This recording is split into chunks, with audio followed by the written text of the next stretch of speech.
छत्तीसगढ़ में नए साल के जश्न को लेकर पुलिस ने सुरक्षा कड़ी कर दी है। राजधानी रायपुर में रात 10 बजे के बाद डीजे बंद करने का आदेश जारी किया गया है। बिना लाइसेंस शराब परोसने वाले होटल और फार्म हाउस मालिकों के खिलाफ सख्त कार्रवाई की जाएगी।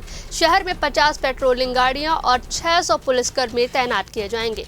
इसी बीच बिलासपुर में ड्रोन के जरिए नए साल के जश्न पर नजर रखी जाएगी, जहां 800 पुलिसकर्मी तैनात रहेंगे। इसी के साथ सड़कों पर केक काटने या स्टंट करने पर तुरंत जेल भेजा जाएगा। बस्तर में सुरक्षा पहले ही बढ़ा दी गई है, जहां 400 पुलिसकर्मी तैनात रहेंगे। रायपुर में सभी सेलिब्रेशन सीसीटीवी कैमरों में रिकॉर्ड होंगे। इसके साथ ही होटल और फार्म हाउस मालिकों को पार्किंग का सही इंतजाम करना होगा और मेन रोड या सर्विस रोड पर पार्किंग पूरी तरह मना है। अगर ट्रैफिक व्यवस्था बिगड़ती है तो होटल फार्म हाउस मालिक जिम्मेदार होंगे।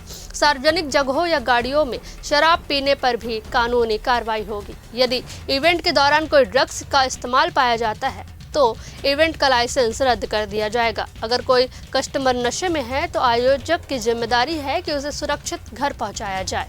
साथ ही आयोजकों को इवेंट स्थल पर मजबूत सुरक्षा इंतजाम करने होंगे और पुलिस स्टेशन को इवेंट की पूरी जानकारी पहले से देनी होगी।